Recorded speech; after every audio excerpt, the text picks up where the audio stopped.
Hello, everyone at Sharnbrook Primary School. Hello, Owls class, the best class of all. My name is Alistair Humphreys. Thank you for sending me a message about my book, The Boy Who Bite the World. I just realised I've been very disorganised. Let me get the book. So you've been reading The Boy Who Bite the World. Yes, I've also written The Girl Who Rode the Ocean. I'm getting tired. And then 2 books about my adventure heroes, the people whose stories have really inspired me. This is a book with lots of pictures and lots of cool stories about different adventurers. And you guys have been reading Boy Bite the World and sent me some excellent questions. Thank you very much. Let me get on with them. Here we go. Right, Hattie, how long did it take you to bike around the world? It took me 4 years. Next question from Anisha. Anisha. Sorry if I've said your name wrong. It's a lovely name. Anisha. Very nice.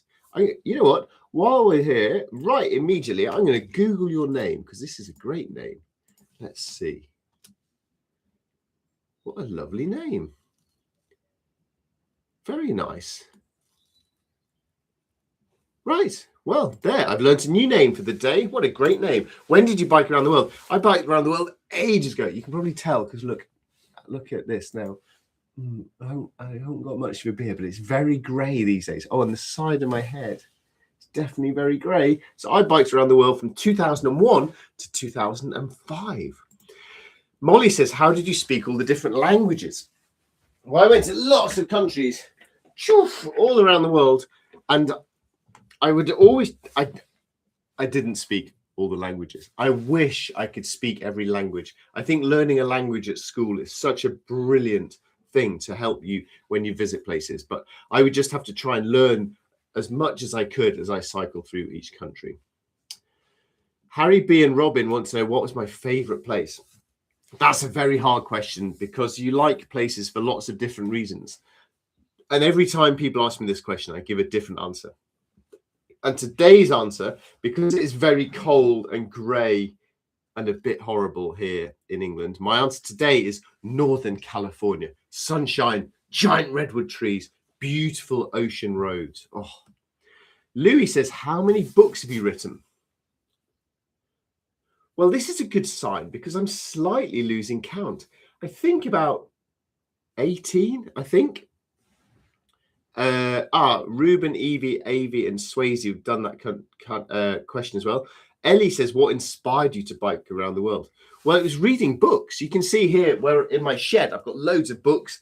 I like reading books. And this book in particular, Great Adventurers. I really enjoyed doing this because I got in this just to choose my 20 favorite adventurers. So it's reading books that made me think, I wonder if I could have an adventure one day. So I'm delighted that you're reading The Boy Who Bite the World because who knows which one of you might go and cycle around the world. And you know, when I was at school, if somebody had come around my classroom trying to choose the kid who would go and have a big adventure, nobody would have chosen me. I wasn't like the strong, crazy kid or the really fit, athletic kid or the one who's definitely going to be an explorer. So who knows? It could be any one of you. That would be great, wouldn't it? Where's the next question? Max, did you do the same route as Tom when you biked the world? Yeah, I did. So I biked the world and then I turned my story into Tom's because I thought you'd be more interested to read about a boy called Tom than a boring old man called Alistair. Mercy, do you like bananas? Yes, I do like bananas, Mercy. Do you like bananas? I ate a lot of banana sandwiches around the world, but I admit I didn't eat quite as many as Tom did. I exaggerated that in the book.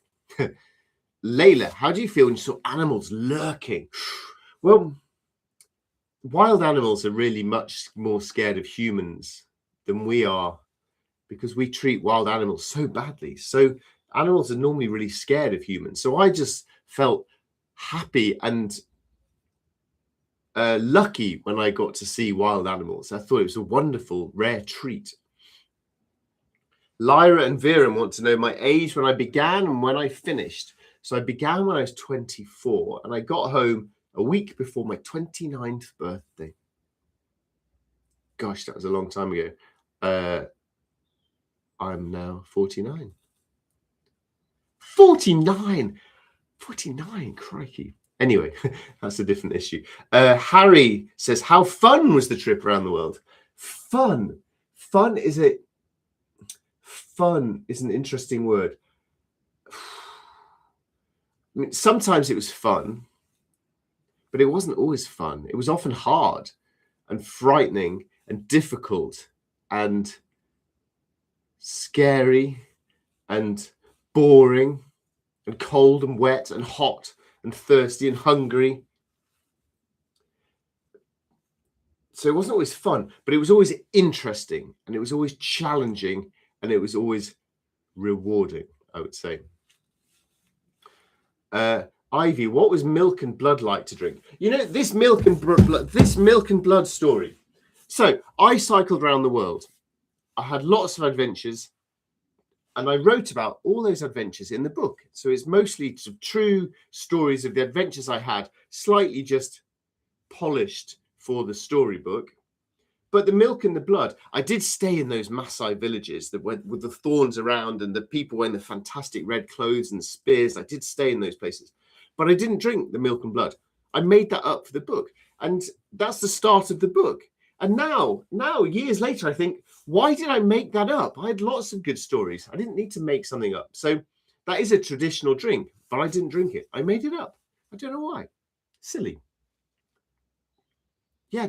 If I could go back and rewrite that book, I would change page 1 and talk about everything in the Maasai village, but just skip the milk and blood because I didn't have it.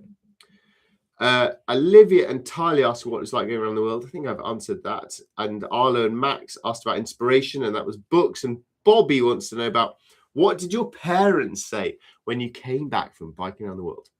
They said to me, you're very smelly, go and have a shower.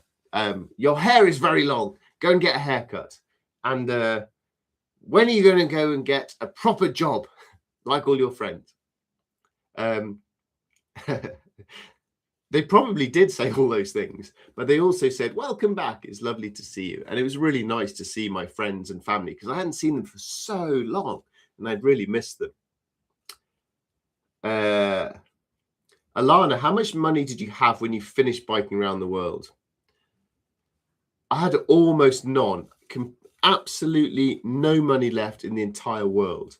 At the start of the trip, I had all the money I'd been saving up for 5 years. So I had £7,000 and I spent all of that in 4 years. And I know £7,000 will sound like a lot of money to you, but actually, if you ask your family or your teachers about it, then £7,000 is really cheap. That is a cheap way to live life. Aidan, how did you feel when you finished biking around the world? I felt relieved that I didn't have to bike anymore. I felt proud that I'd succeeded at something that I thought was going to be too difficult for me, but I'd kept going, I'd persevered, I'd had resilience, I'd kept going, and that felt fantastic. I felt happy to be home and see my friends, but I also felt sad that it was over. It was a brilliant adventure, and I felt a bit sad. And I also felt a bit scared because I'd been so long, and changing to do something new and different is quite scary. And I didn't know what I was going to do next. So it was a real mixture of feelings. Georgie, did you enjoy all of your journey? I think I've answered that one. And then Mrs. W says, have you written any more children's books that we can read? Or perhaps she says, have you written any more children's books that we can read? Because she's had to read this one too many times. Well, Mrs. W, the good news is that I have, I'm trying to look for a copy of a printout. I've almost finished a new book, and top secret news that you are the first people in the world to know. It's called Canoe Challenge. I actually think it might even be up for pre-order on Amazon now, Canoe Challenge, and that comes out at the end of March. I would really love it if you would read it, because the Boy Who Biked the World has started to be quite popular in schools, and different schools read it. And that's been so helpful for me as an author. But this new book, Canoe Challenge, nobody has read before. So maybe you can be the first school in the world to read it and send me your questions. So The Boy Bite the World is a true story, except for the milk and blood. It's a true story about me biking around the world. And then The Girl Who Rode the Ocean is a true story about me rowing across the Atlantic Ocean. Both of them just turned into children's books. This new one is a bit different to me because I've run out of my own adventures to write about. So in this book, Tom and Lucy pair up and they decide to go off and have adventures of their own. And this is now fiction. I've made it up. They enjoy reading books of adventurers, just like I used to do. And they decide to follow someone's old journey. And the explorers they choose are two people called Lewis and Clark, who canoed across America 200 years ago. So now Tom and Lucy canoe across America following their journey. So I'm going to try and write a series of books like this. So that one's coming out in the shops in March, Canoe Challenge. And I'm just starting now to write the next book after that, which is called Outback Odyssey. And that is based on this fantastic woman called Robin Davidson. If you Google her, you'll see her. She went across America.